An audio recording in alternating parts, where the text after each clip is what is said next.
Hello, everyone. Today is welcome to this live session, and today we are diving into one of the most overlooked yet crucial leadership skills: saying no without guilt and building healthy boundaries that let leaders thrive.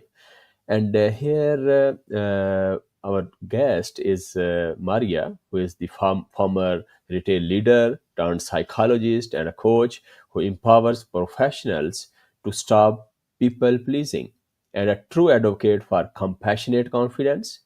So, Maria from England, thank you very much, Maria, to join this show. And I'm really motivated to have you in this question and to ask you some questions. And Maria, my first question is about you speak often about being a recovering people pleaser. What Yes. was the moment? What was the moment when you realized things had to change, that you had to start saying no? Yeah. So it didn't happen to me, but it happened to a lot of people around me. So I used to give a lot of workshops and a lot of training sessions about leadership and leadership skills. And it was just sort of a necessity. So when people would come to me and they would say, I really need to learn about leadership. But the thing that I need to learn about the most is how can I say no to people because I just can't. And it was just something I never thought about because I never had an issue with it. But a lot of people that I met throughout my career and even in my personal life, they just came to me naturally and they said to me that they couldn't say no to people. And I just started researching about it. And apparently it's a common issue. So we have people, even leaders in a lot of industries and big industries, but they still can't settle boundaries. So I do think this is a very interesting topic to delve in and to talk about. And it's not often talked about how easy, how difficult it is actually to put boundaries with people. So it's really important for you to know your limit and to know where can you stop and where your limit goes. So after that, you have to put some sort of boundary for yourself to protect yourself. And yeah, so I've been helping people in regarding with setting boundaries with other people because it's a very important topic and it can damage you personally as well. Being a people pleaser can bring a lot of damage in your personal life and in your work life. So that's something I've been working with. Ah, that's nice, Nets. And Maria, why do you think leaders struggle so much with boundaries, even when they know it's harming their productivity and well-being? It's an interesting question. So I think the most difficult part, I think people are afraid of being criticized and people are afraid of losing other people. And we just have something nowadays in our society that we want to be liked. So we want other people to like us. And people are afraid and are scared to just be firm in their decisions and sometimes making really difficult decisions and having really difficult conversation. It's scary even as a leader. And even with I've dealt with small teams and bigger teams, and it's also scary. You never get used to having difficult conversations and having to speak with someone and not saying the nicest thing ever. So sometimes the response you're going to get back, it's not something you want to hear, but it's necessary and it's just part of the process. And I do think people struggle a lot with this bit of being criticized back, and they can't take that critic and they take it in a personal level, even though we're at work and we that's just something we have to do every day. Having these difficult conversations and putting boundaries should be normal. But what I figured out in my career is that is very difficult for leaders and sometimes people in general to do it, to just go to a friend or go to a coworker or an employee and say, look, this is my limit now. You can't go further than this. And just put some sort of boundaries because you have to. Otherwise, just like you said, and very well said, you're not going to be able to be as productive as you can be. And the team is not going to perform in the amazing level that you need for them to perform. And it's just things are going to crumbling down because they're not going to see you as leader if you can't manage the team. And so everything starts crumbling down when you don't put boundaries. Yeah, that's nice. That makes sense, especially the idea that care and fear of criticism, Yeah. judgment go hand in hand. And now let's get in the solution. For example, what's your favorite go-to phrase or strategy for saying no in a respectable but firm way, especially in professional settings? Yeah, so usually, obviously, I have the psychology background with me as well, so that helps me to understand how people think and how people behave.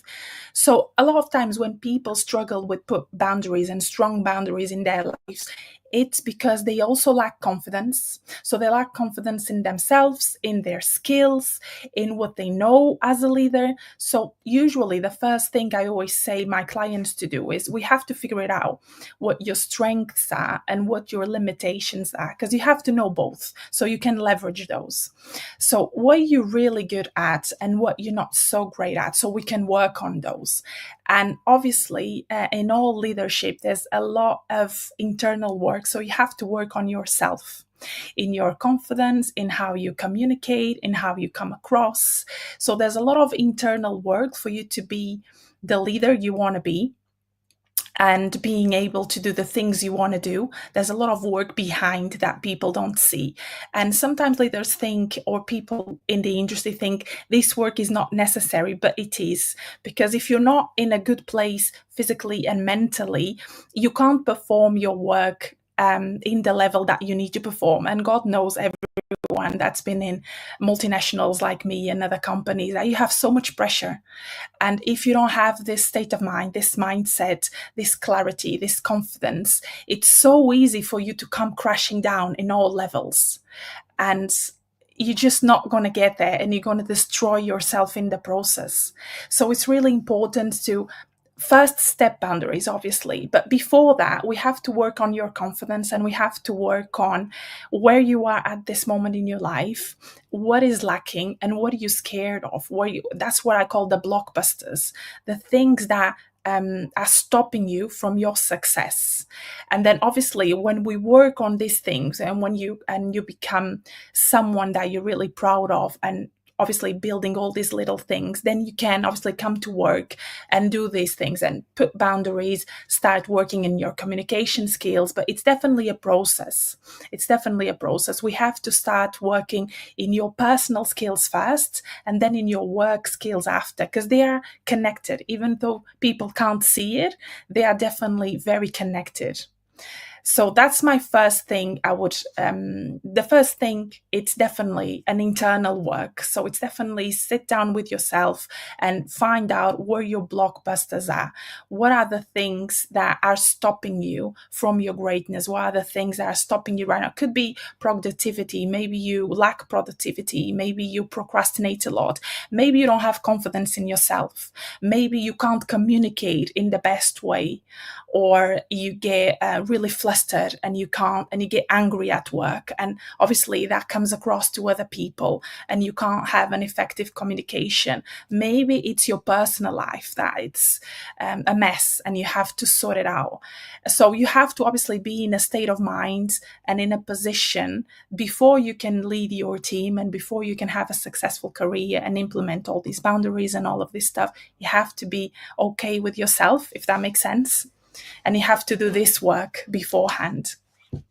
Ah, good. That's good. That's to balance clarity and confidence. And also, I think so. You also address my other question. That is the what are the red flags that indicate someone is operating with poor boundaries at work? I think so. It's addressed. Can you comment further on this or Yes, not? of course, of course. So, obviously, when you don't have boundaries at work, you'll be that person that if you can't say no, then you're going to say yes to everything, right? So, what's going to happen is you're going to stretch maybe your work day or the things you have to do, and you're going to start doing stuff for other people that you don't have to do. So, you're going to start, for example, a coworker. That was something that came across last month with a client, and he was telling me, look, I can't say no. And what happened is they ask me for holidays when they can't have the holidays. And so I say yes. So what happens is that week I have to do my work and their work. Because in that moment, he couldn't say that, look, you can't take holidays because this is a crucial part in the month and we have these projects to deliver. So right now, you can't take those holidays. But he said yes. So what happened is you start taking work that you actually don't have the time to take.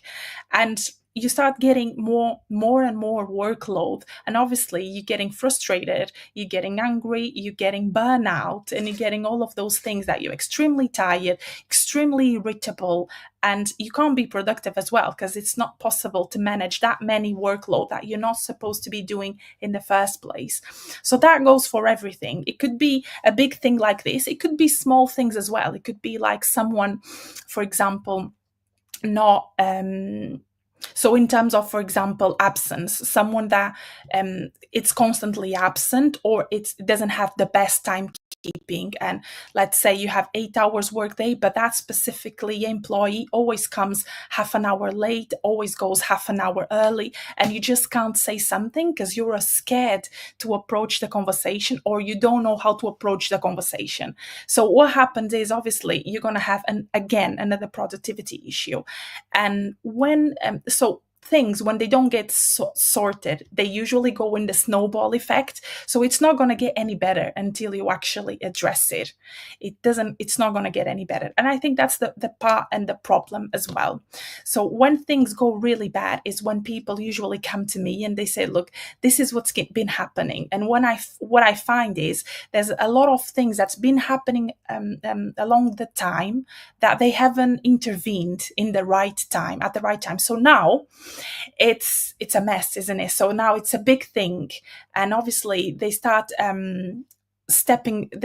putting and doing things that they're not supposed to, because obviously your allowance, it's bigger than what it should be. So they start doing all the stuff. So, for example, if we have an employee that had obviously an absence issue, and now that employee is having other issues as well because you allowed it in the first place, because you didn't set boundaries from the first day. So that's why he's stretching the boundaries now, because he never had ones in the first place. So he's trying to see how far he can go. And this is not good, obviously. And especially if everyone starts doing the same, it doesn't look good. And usually when people come to me, it's already when the problem is big and they don't know how to sort it out. And obviously we go step by step how we can sort these issues. But obviously the confrontation and the conversation need to happen. It doesn't matter it's in the end of the line or in the beginning of the line. We always need to have these conversations, because there's no way we can sort the issue without having those conversations. And sometimes, like I said, they're not nice conversations. We need to be respectful, we need to be polite, and we need to be practical, but they're not going to be nice conversations. And so this I found out in my experience is fear is what stops people the most. So they're scared of having those conversations, they're scared of putting boundaries in place, they are scared of losing employees, they're scared of maybe one day coming to work and no one's going to talk to them, maybe no one's going to like them, maybe no one's going to say good morning or good night, which is obviously it's an irrational fear, because that doesn't happen. Obviously the respect, when you give respect to others, you always want to be respected back, and that happens. It's not like tomorrow no one's going to care about you, but that's something that really scares people and throws people off, and they can't actually go and be that person that makes these rules and put these boundaries, because they are scared of not being liked. And fear is what stops people the most in everything in terms of work. So that's what I found out. Oh, great. That's good. And Maria, how can leaders create team cultures where boundaries are respected without coming off as cold or unavailable? Without coming, sorry, can you repeat the last part? Without coming off or as cold or unavailable. As cold and unavailable. I So mean, the leaders should be available to the team. Not to avoid the teams, but to create the culture where leaders can create team cultures where boundaries are respected.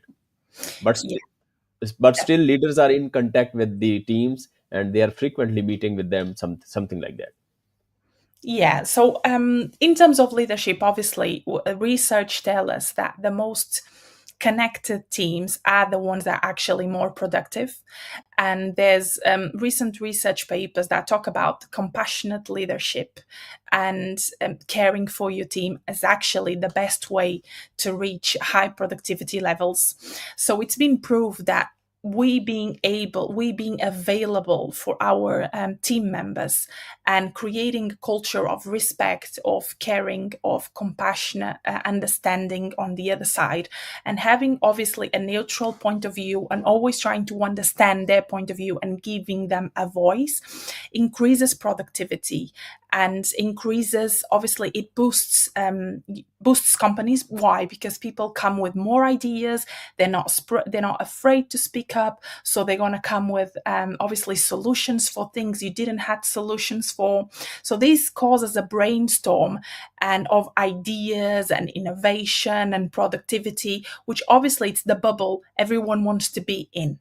But obviously, to be in this bubble, we have to create obviously everything else that we need to get in there.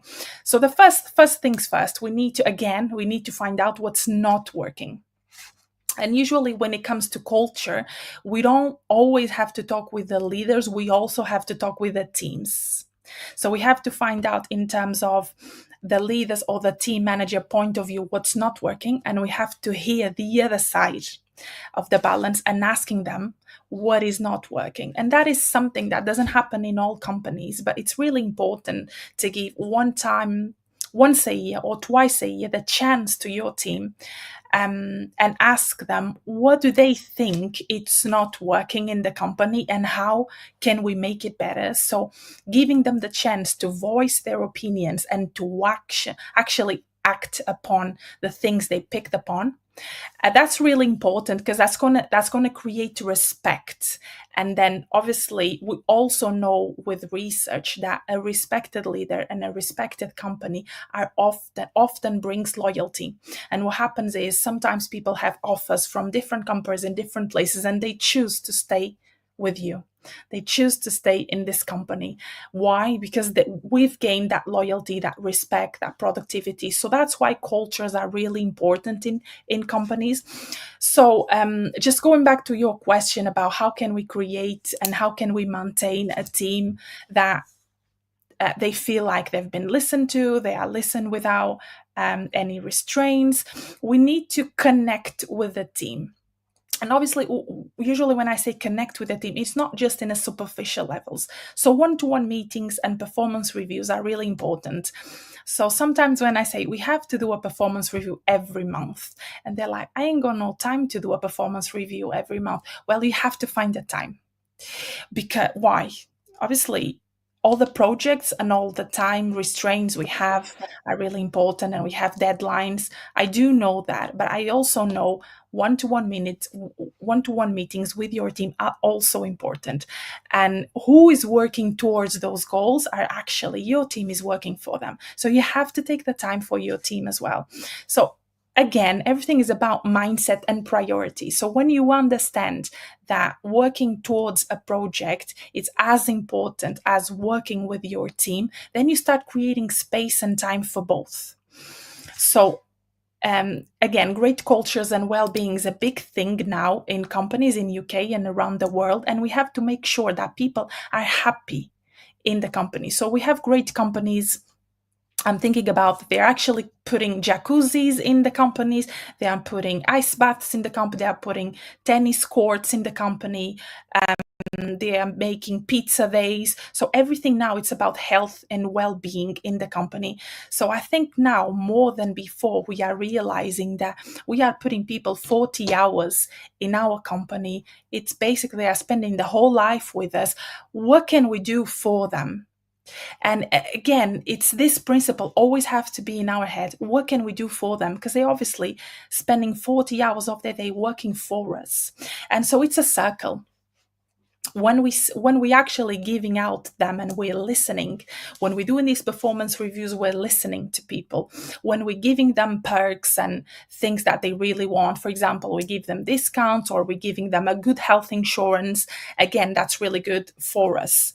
Because what happens is, if employees are happier, they're going to work more, they're going to be more productive, they're going to be more loyal. So you're actually going to also increase your retention rate. And what's a retention rate? The retention rate is when you're able to keep employees and you're not losing them. So that's actually a measure that's being tracked in companies. It's how much are we losing employees every year and how much are we hiring. So keeping a high employee rate means we are being able to keep more than what we're losing. And so this is how we are able to create cultures, is by listening to them, is putting ourselves in a mindset that obviously we work for our customers, for our service, whatever you're selling, but we also work for our people. And so we are giving them priorities, such as we are giving priorities. So obviously, you're making sure, let's say you're selling something, you're making sure that your customer is satisfied with the product they are buying from you.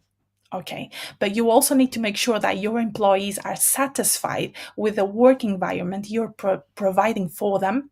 So it goes hand in hand. So one doesn't have priority over the other. And I think now we are realizing that this is more important than ever. Why? Especially because Gen Z.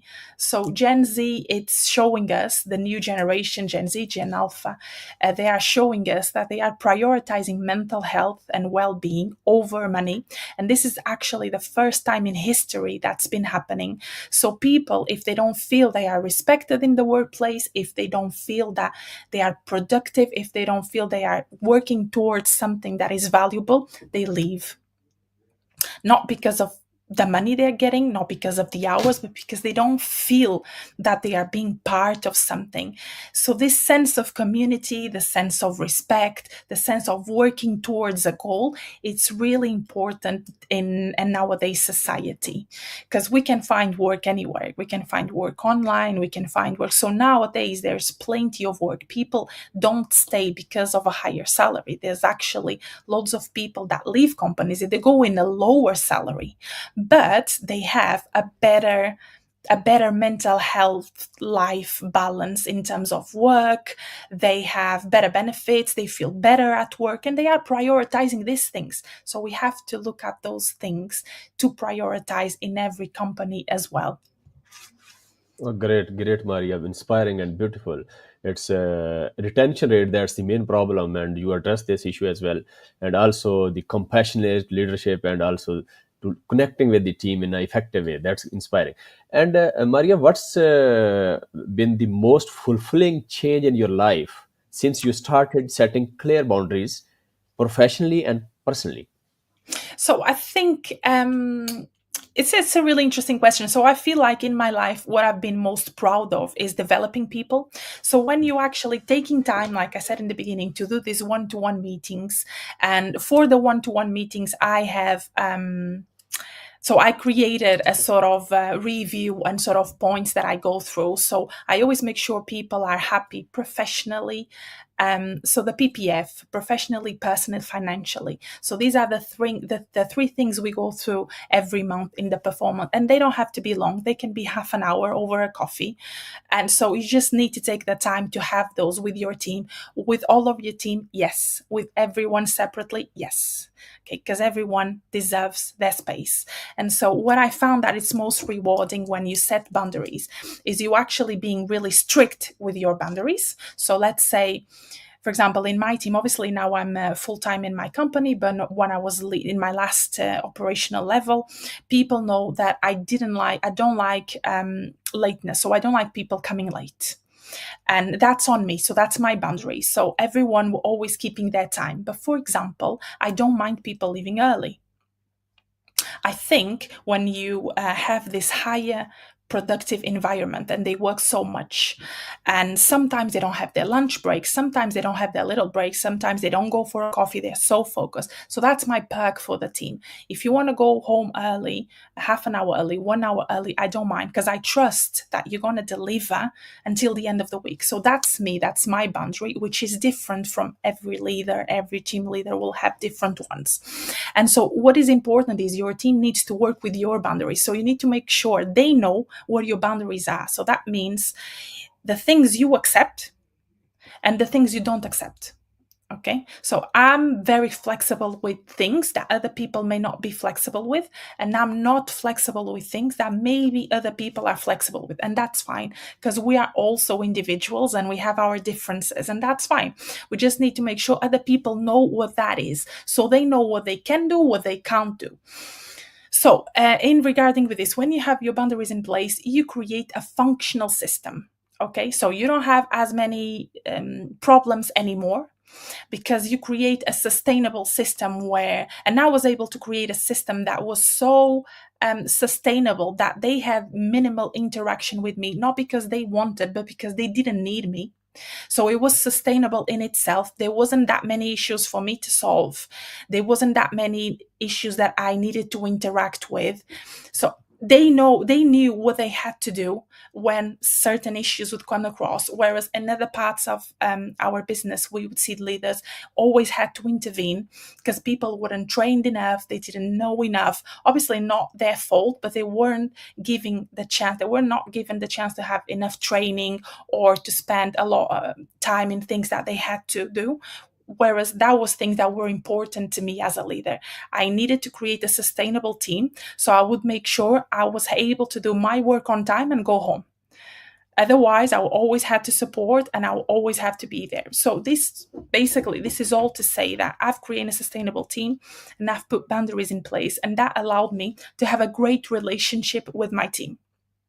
Okay, so and I always would take time for these performance reviews, and the proudest moments in my career is all the times that I was able to develop a team member. So that's the proudest moments of my career, and I still feel very proud about it. It's basically when you have people that they don't know what they want to do with their lives. I had so many young um, in their young years, and they were like, I don't know what they're going to do with their life. And I obviously advise them, this is all the options you have. You can either develop within the company. If you want to leave the company, let's look at the options you have. You can go to university, you can take a professional course. So it's about them and not about you. So I was pretty aware that when I'm trying to advise someone to going for university, I know I'm going to lose that employee. I'm not stupid, but I'm not caring about me. I'm caring about them. And so this is the mindset we have to work, because every company, it's a brand, isn't it? So I know that employee specifically, that one, she left for university with 26 years old, and she was really scared to going to university in an older age. And I say, why not? There's no limit for age. And I'm really proud that she still texts me, thanking me that it was the best decision of her life. And she would never make that decision without some guidance. And I just gave him the guidance she made all the way through. I just supported her all the way. So if she needed to go to check some things at university, I would let her leave early, and then she would compensate. So that's called flexible working. You can compensate the rest of the hours another day of the week. And she had all my support. And obviously, they all had in different levels. Some people, they would just need someone to listen to them. They would just need someone to being really quiet and listen to them talking and talking, because they actually don't have anyone to talk to. And so obviously it's about bringing humanity to workplaces, and but still having your boundaries in place. And they still know that even though I'm laughing with you at this point, they know there's things they can't do, because I will not allow it, and I will put you in a performance review. And that's just how it is. So having rules doesn't mean you're going to be disliked by everyone. Actually, having rules, it's what allows you to have productivity, to have a great team, and to make a team functional. So when people think and are people pleasers and they don't put these things in place, but they think they are doing the right thing, they're actually creating so much breakage points in everything they are doing. And they still think that somehow working. It isn't. It's a mirage. It's not working. It may work one day, it may work 2 days, but it's not going to work in the long term, and you're not actually making efforts to make it work in the long term as well. So again, coming back to your question, my the best thing I've done in terms of when I put boundaries, and when I started leading with clarity and knowing what I want to do, what I want to create, and what I want to go, I've put that on my team as well. So I was obviously they know what they had to do, but they knew that one day a week I would sit down with them and they could talk about anything, and they could go over any issue they want to talk about, anything they want to talk about, anything they needed support with. I was there to listen to them, and that time was their time, and I was not in my phone. I wasn't distracted with anything else, and that gave me the space to develop people, to listen to people, and to create a great relationship with them. And I had probably the highest retention rates in the department, and it was just a consequence of the actions I was taking. It wasn't my goal. My goal wasn't have a high rotation rate. My goal was creating a health culture for my customers and for my team, because both things were as important as me. And I think the main mistake is when you put your customers on top of everything and in front of everything, whereas nowadays we have to realize that customer are as important as your team, because your team is what's driving customers. And even though you may have an employee or two leaving to go for their dreams and to go for whatever they want to do in life, maybe whatever they're doing now, it's temporary. It was never what they want to do. That's fine, but you still have, obviously, whatever you're working, you have a brand, and people are going to respect that brand, and people are going to have great opinions about that, and they're going to recommend your products because they had such a great treatment. So everything works out in the end, or everything works out in the end. And I think that's the important thing when you create healthy boundaries that are important for you, but they're also important for your team, because everyone needs rules. Even though people think we don't need rules, we do. If we don't have a red light in the street, everyone would crash in everyone. So we do need these rules to make a society functional. And at work, there's a lot of dysfunctionality. So there's a lot of things that don't work. And I think that's where I can intervene, and what I've been intervening, and I can create great results for people with small things. It's not even big things. Small things do make a difference. Taking the time for your employees do make a difference. Creating some boundaries does make a difference. The problem is, a lot of times they already have a big problem, and that's when they ask for help. But it's still solvable. It's still absolutely solvable. We just need to face the ball, and we need to have those conversations, and that's how it is. Oh, very wonderful, inspiring, Maria. That's inspiring. That's you inspired even me and the audience as well. Definitely will get the benefit. Before ending this, I so many questions, but let's end this session.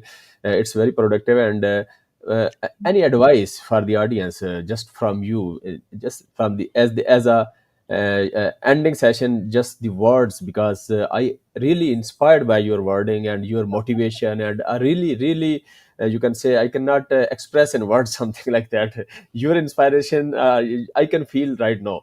So Oh, thank you. all the words, and just the comments, or the advice you want to give to the audience, whether they are working as the psychologist or the leaders or the coach or on the customer end, your final words or wording, please.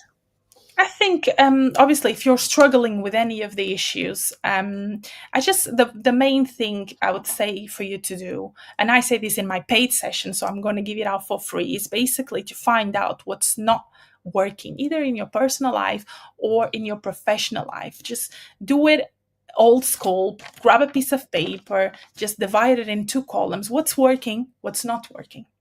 And the things that are not working, obviously divided by personal life and work life. And what's not working in your personal life, and whatever it's not working in your work life, create actions for it, because most of the times we do know the solution. We just don't want to take action, but most of the times we know what we have to do. It's very rare when I ask, like, okay, so this is your blockbuster, so this is the thing that's happening right now that we need to sort it out. How do you think we can sort this out? Most of the times they know how to sort it out. They just need someone to actually say, okay, go for it. Okay, but I'm not the one that comes up with solutions. Most of the people, they know what they have to do. They just need to take action. And sometimes, again, taking action is something difficult. We don't want to do it. It's going to create, I don't know, it's going to create something. People are scared, and that being scared and being fearful, it's the main thing that stops people from going for things, stops people from resolving things, stops people from things that they don't even know. Most of people just said, oh no, it's okay, so you're scared. Oh no, because this is going to happen. Okay, so you're scared. Because that's the main thing people are actually feeling. They're just scared, but they don't want to admit it. So what I want to say is just don't be scared. Just do it anyway. I've done this month, last month, I went for Bali for 3 months, and I went alone, and I've always been scared to travel alone. And so it's obviously a trip in another continent, so that scared me a lot as well.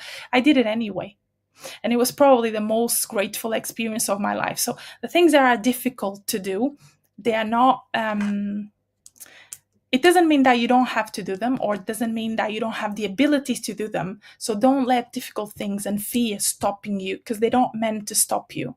You can still be scared and still do the things. So I always say that, yeah, I'm scared of heights, I'm scared of so many things, I still go for it. I'm super scared of flights and taking planes, I still travel.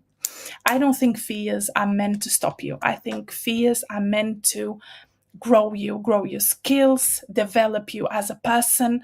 Again, in a work context, if you're vulnerable and if you can show to someone, look, what I've done here was wrong and I'm sorry. This vulnerability, it's actually very rewarding, and it cuts the other person out of guard. People are not used to someone apologizing or someone being vulnerable with them, but we're all human and we have to bring this humanity everywhere, to our personal relationship and to our workplaces. Oh, great, wonderful, wonderful, Maria. Just to be a compassionate and to be a forgiving nature, something like that. Really nice. I'm really thankful to you for this valuable insights, Thank you. and especially with your motivated, aspects and motivation. It's really aspiring, and I think so. I will. All the audience will get the benefits, and I'm really. Your work remind us that leadership without boundaries is not a leadership, it's a survival. And Yeah, you yes, and basically lost, you don't know what you're doing. yeah, You're yes, going, but you don't know where you're going. Yeah, absolutely. yes. And Maria, thank you again for this Thank you. session and for coming to this show. And we wish you all the strength, clarity, and courage to lead with confidence and care. Thank Have you a very nice much. Thanks time for and having have a happy journey and have a happy life journey, inshallah. me. You too. Thank you. See you. Bye. Thank you.